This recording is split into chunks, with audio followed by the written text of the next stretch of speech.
धीरे बोलो, कोई सुन ना ले। यह बात हम सबके कानों में पड़ी होगी और हमारे मुंह से भी निकली होगी, लेकिन सोचने की बात यह है कि ये वाक्य कब कब हमारे मुंह से निकलती है और कब कब हमारे कानों में पड़ती है, क्योंकि ऐसे कम ही गुप्त राज होते हैं जो हम दूसरे के कानों में नहीं पड़ने देना चाहते। अक्सर परिवार में अशांति के कारण हम स्वयं ही होते हैं। इस बात को देख पाए भले न देख पाए, पर यह असल सत्य है, क्योंकि जाने अनजाने में मुक्तावश हम खुद ही अपनी उस बातें दूसरे को बता देते हैं जो हमें कभी नहीं बतानी चाहिए, और वही बातें जाने अनजाने में हम किसी दूसरे के सामने बता दी थी, वही हमारे दुख का कारण बन जाता है, वही हमारे झगड़े का कारण बन जाता है, और फिर बाद में हमें पछतावा होता है कि मुझे यह बात किसी को नहीं बतानी चाहिए थी, मेरी ही गलती हुई कि मैंने जाने अनजाने में ये सभी बातें को बता दी थी। इसलिए आज की जो बोध कहानी है मैं आपको सुनने वाला हूँ। इसे सुनने के बाद आपको ऐसी बातें पता चलेगी जो हमें कभी किसी को नहीं बतानी चाहिए। ये जो 7 बातें हैं जो आपको किसी को नहीं बतानी चाहिए और क्यों नहीं बतानी चाहिए, इसके पीछे का तर्क भी मैं आपको दूंगा। और इन 7 बातों के अलावा अगर आपको लगता है कि कोई बात ऐसी है जो मुझसे छूट गई है, क्या मैं नहीं बता पाया, तो कमेंट सेक्शन में ज़रूर बताना। इससे पहले कि आप इस बोध कहानी में खो जाएं, इस चैनल को सब्सक्राइब जरूर कर लें और बेल आइकन को दबाना तो बिल्कुल नहीं भूलिएगा, क्योंकि इस तरह की कहानियाँ मैं इस चैनल पे डालते रहता हूँ। तो अगर आप इस तरह की कहानियाँ सुनना पसंद करते हैं तो हमारे चैनल को सब्सक्राइब करके बेल आइकन को दबाना जरूर दबा दें। तो चलिए बिना किसी देरी के इस कहानी को शुरू करते हैं। एक समय की बात है, एक नगर में राजेश नाम का एक युवक रहता था। वह युवक बहुत ही गरीब था। 2 वक्त की दाल रोटी भी बड़ी मुश्किल से उसको नसीब होती थी। किसी काम की तलाश में दिन रात खोज करने पर भी उसे कोई काम नहीं मिलता। फिर एक दिन उसने अपनी पत्नी के सामने अपनी सारी समस्या बता दी। उसने अपनी पत्नी को कहा, मैं जिस जगह भी काम मांगने के लिए जाता हूँ तो हर कोई मुझे यह कहकर काम नहीं देता कि हमारे यहाँ काम की ज़रूरत नहीं है। मैं काम की तलाश कर करके थक चुका हूँ। मुझे समझ नहीं आता कि मैं तुम लोगों का पेट कैसे भरूंगा, अपने बच्चे को कैसे पालूंगा, और ये चिंता मुझे दिन रात खाए जा रही है। यह सुनकर पत्नी ने कुछ सोच कर कहा कि तुम एक आदमी के पास एक बार ही काम मांगने के लिए जाते हो, और जब वह काम नहीं देता तो तुम दोबारा उसके पास जाते तक नहीं हो। अगर तुम्हें उनसे काम लेना है तो तुम्हें हमदर्दी जतानी होगी, तुम्हें उनसे हमदर्दी हासिल करनी होगी, अपनी गरीबी दिखानी होगी, ताकि वो लोग तुम्हारी मजबूरी समझकर तुम्हें काम पर रख लें। इसलिए शर्म करो, उन्हें अपनी मजबूरी बताओ, अपनी गरीबी बताओ, और इसी उपाय से तुम काम पा सकते हो। ये बात राजेश के मस्तिष्क में बैठ गई। अगले दिन काम मांगने के लिए वह उसी सेठ के पास जा पहुंचा जहां पर वह पिछले दिन काम मांगने के लिए गया था। लेकिन इस बार उसने हाथ जोड़कर उस सेठ से प्रार्थना की, उससे विनती की कि वो बहुत गरीब है, उसे काम की बहुत ही आवश्यकता है, वो जो कुछ भी देगा उसे वो संतुष्ट हो जाएगा, पर कृपया करके मुझे अपने यहाँ काम पर रख ले। उसकी ये हालत देखकर उस सेठ ने उसे अपने यहाँ काम पर रख लिया। वो रोज वहाँ पर काम करने जाने लगा। अंदर अंदर वह तो खुश था कि उसे काम तो मिल गया, लेकिन उसे वेतन दूसरों से कम मिलता था।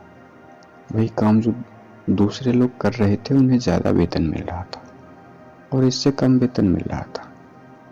जब इस बारे में उसने अपने सेठ से कहा तो सेठ ने कहा कि देखो भाई, तुम्हें काम की ज़रूरत थी, मैंने तुम्हें काम दिया, मेरा धन्यवाद करने की बजाय तुम मुझसे शिकायत कर रहे हो।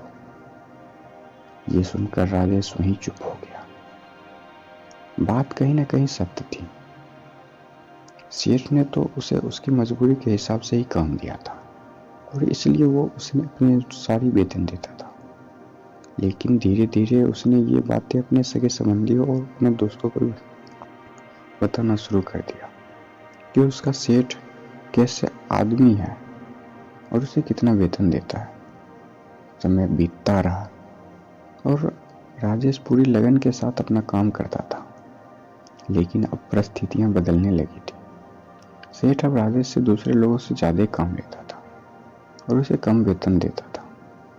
यह बात राजेश के मन में बहुत खलती थी। वो दूसरे से ज्यादा मेहनत कर रहा था और उनसे कम वेतन पा रहा था। इससे उसके आत्मसम्मान को बहुत गहरी चोट लगी।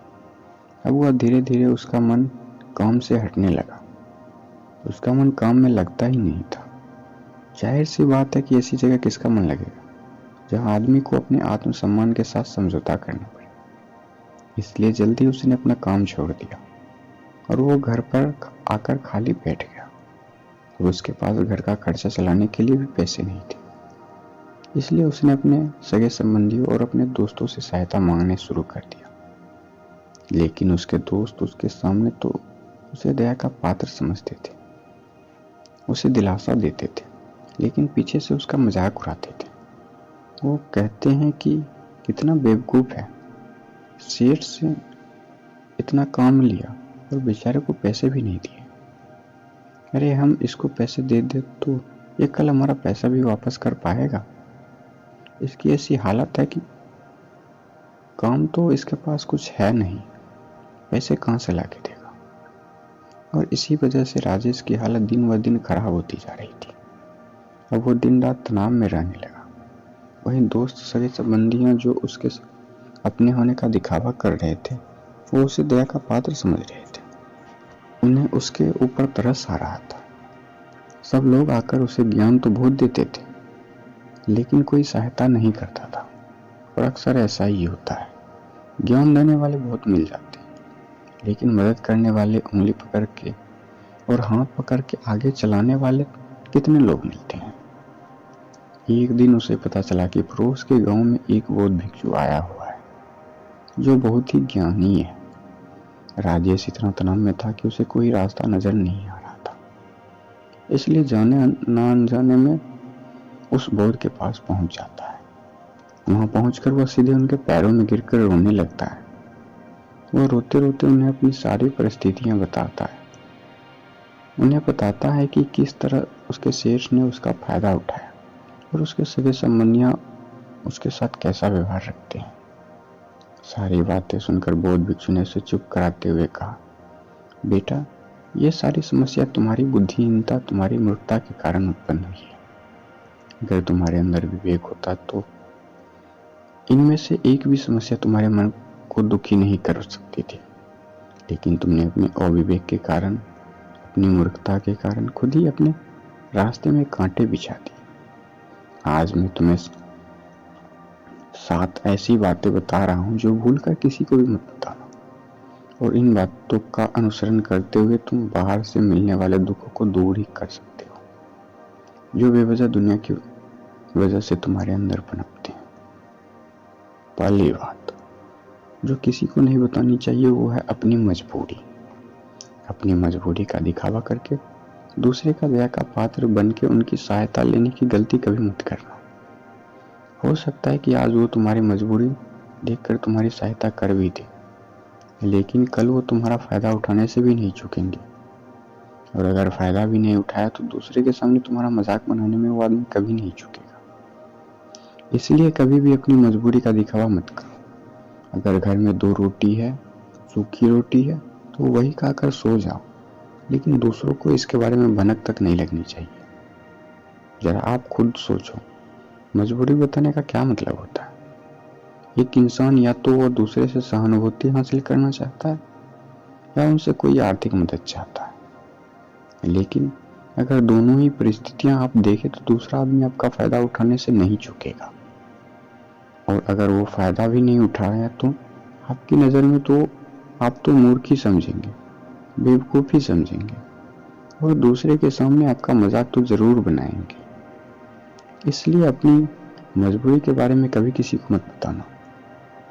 दूसरी बात जो किसी को नहीं बतानी चाहिए वो है अपनी अतीत की गलती और भविष्य की रणनीतियां। जरा सोचो कि अगर हम अपने अतीत की गलतियां किसी दूसरे को बताते हैं तो उसका क्या प्रभाव होगा। वो गलतियां ठीक तो नहीं की जा सकती ना। जाहिर है तो उन्हें बताने का क्या मतलब रह जाता है। अगर अपने अंधेरे पक्ष को खुद दुनिया के सामने बता रहे हो तो खुद अपनी गलतियां दूसरों के सामने बता रहे हैं। इससे उस आदमी की नज़र में आपका एक चरित्र गठित हो जाएगा और वो भविष्य में हमेशा आपको उसी नज़र से देखेगा।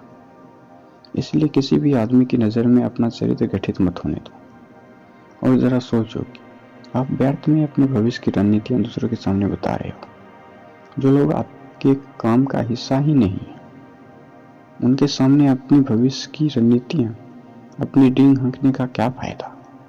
वो लोग आपकी सहायता तो नहीं करेंगे, लेकिन आपके भविष्य की रणनीतियों में बाधा जरूर बन सकते हैं। आप खुद अपने विवेक का इस्तेमाल करिए और सोचिए कि आपके साथ भी ऐसा हुआ है कि आपने अपने भविष्य की रणनीतियां किसी को बताई हो और वो कामयाब ही नहीं हुई हो। जरूर हुआ होगा, जरा गौर से सोचिए। तीसरी बात जो किसी को नहीं बतानी चाहिए वो है अपने घर की बात। जो भी हमारे घर के अंदर आपस में बातचीत होती है, हमारे माँ बाप के साथ हो, हमारे पत्नी के साथ, हमारे बच्चों के साथ, वो बातें परिवार तक ही सीमित रहनी चाहिए। अगर आप इन बातों का दूसरे के सामने ढिंढोरा पीटते हैं तो दूसरे को आपके घर में घुसने का एक मौका मिल जाता है और वह इसका फायदा उठाने से कभी नहीं चूकेगा। वो आपके परिवार के सदस्य को आपसे दूर ले जाने की कोशिश करेगा। अक्सर ऐसा ही होता है।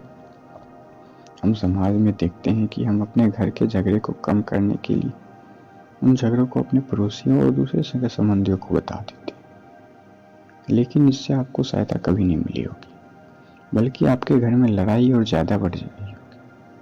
वो जाहिर है वो बढ़ेंगे ही। अगर आप अपने माँ बाप की बातें दूसरे को बताएंगे तो आपके माँ बाप को बुरा लगेगा कि हमारा बेटा हमसे बताए बगैर दूसरों से ये बातें बता रहा है। इसलिए अपने घर की बातें और अपने घर की लड़ाई झगड़े किसी के सामने मत बताना। चौथी बात जो आपको बताने जा रहा हूँ, जो किसी को नहीं बताना चाहिए, वो सुनने पर बहुत अजीब लग सकता है, लेकिन उसका सत्य भी मैं आपको एक तर्क के माध्यम से दूंगा। मैं कहता हूँ कि अपनी आमदनी किसी को मत बताना। अब अपनी आमदनी ना बताने के पीछे क्या मतलब हो सकता है? जरा सोचिए कि आप अपनी आमदनी अपने दोस्तों को बता देते हैं, तो जब आपके दोस्त की ज़रूरत पड़ेगी तो वो सिर्फ आपको ही याद करेंगे, क्योंकि उनको पता है कि अगर आपकी आमदनी ज़्यादा अच्छी है तो आप उनकी मदद कर सकते हैं, और इसलिए ज़्यादा लोग आपसे सहायता मांगेंगे। और जब आप उनकी सहायता नहीं करेंगे तो वो सोचेंगे कि इस आदमी के पास पैसे हैं, मेरी सहायता कर सकता है, लेकिन यह सहायता कर नहीं रहा है। इसलिए आपकी आमदनी आप अपने दोस्तों के बीच एक झगड़े का कारण हो सकता है। कम आमदनी होगा तो लोग मजाक उड़ाएंगे और ज़्यादा होगी तो सहायता मांगेंगे, तो अपनी आमदनी बताने का कोई मतलब नहीं है। पांचवी बात जो मैं आपको बताने वाला हूँ उससे आप गांठ बांध लेना और किसी को ये बातें मत बताना। अपनी कमजोरियां और अपनी ताकत। अक्सर इंसान को पता होता है कि उसकी कमजोरियां या उसकी ताकत क्या है, लेकिन अगर आपको अपनी कमजोरियां और अपनी ताकत का पता है तो पहली तो आप बहुत ही बुद्धिमान आदमी हैं, और दूसरी बात कि आपको ये बातें किसी से साझा नहीं करनी है, क्योंकि अगर आपकी कमजोरियां या दूसरे को पता चल गई तो वो आपकी कमजोरियों का फायदा उठाएंगे, और अगर आपकी ताकत का पता चल गई तो वही ताकत आपकी कमजोरी बन जाएगी, क्योंकि वो ताकत दूसरे आदमी को पता है और वो ताकत की कार्ड भी ढूंढने लगा। अपनी कमजोरी और अपनी ताकत अपनी पत्नी या अपने पति को भी नहीं बतानी चाहिए, क्योंकि इसके बाद आपको घर में उससे हमेशा दबके रहना पड़ेगा। अगली बात जो किसी को नहीं बतानी चाहिए वो है अपने मित्र और अपने शत्रु। आप अपने मित्रों के बारे में अगर दूसरे लोगों को बताएंगे तो वो आपके मित्र के साथ अपनी घनिष्ठता बनाकर आपको धोखा दिलवा सकता है, आपके गहरे मित्र को आपसे दूर करने का प्रयास कर सकता है। आम आदमी ऐसा नहीं करता, लेकिन आपके दुश्मन ऐसा करने की कोशिश कर सकते हैं। और दूसरी तरफ आपके शत्रु का भी किसी को नहीं पता लगना चाहिए, क्योंकि आज जो आपका मित्र है कल वो आपका दुश्मन हो सकता है। तो वो आपके दुश्मन के साथ ही मिलकर आपको परास्त कर सकता है, आपको धोखा दे सकता है। इसलिए अपने सबसे अच्छे दोस्त को भी अपने दुश्मन के बारे में कभी मत बताना। अगली और आखिरी बात कहना चाहता हूँ कि जब तुम दान करते हो तो दान के बारे में किसी को मत बताना, नहीं तो दान करना व्यर्थ हो जाता है, बेकार हो जाता है। जब आप अपने दान का ढिंढोरा पीटते हैं तो आप ये बता रहे हैं कि मैं कितना बड़ा दानी पुरुष हूँ, और ये आपके अंदर एक अहंकार निर्मित करेगा। इसलिए दान गुप्त रूप से किया जाए, उतना ही अच्छा होता है, उतना ही फलदायी होता है। जो आपका बायां हाथ दान कर रहा है तो ये दाएं हाथ को बिना पता चले कि बाएं हाथ दान कर रहा है। ये 7 बातें जो भिक्षु ने राजेश को बताई, उनमें संसार के सभी सिद्धांत छिपे हुए हैं। इन बातों का अनुसरण करते हुए आप अपने घर में सुख शांति बना सकते हैं और घर के झगड़े हमेशा के लिए दूर कर सकते हैं। आप इन बातों के बारे में अपने विवेक से भी सोचिए तो आपको ये बातें सच मालूम पड़ेगी। आपकी कहानी सुनाने का मकसद यही है कि आपका विवेक जागृत हो। आप खुद को उन बातों के बारे में सोचेंगे जो हम आपको बता रहे हैं, और अगर हम गलत हैं तो आप कमेंट सेक्शन में वो बात ज़रूर बताएं जिस पर हम गलत हैं। और इनके अलावा भी अगर कुछ जानते हैं तो उन बातों को भी कमेंट सेक्शन में ज़रूर डालें। तो दोस्तों, कैसी लगी आपको ये कहानी कमेंट सेक्शन में ज़रूर बताना। तो मिलते हैं अगली कहानी में, तब तक के लिए अपना ख्याल रखना। और अगर अभी तक आपने हमारे चैनल को सब्सक्राइब नहीं किया है तो अब तो ज़रूर कर लीजिए, और अगला वीडियो किस टॉपिक पर चाहते हैं ये टॉपिक कमेंट में ज़रूर कीजिए। धन्यवाद।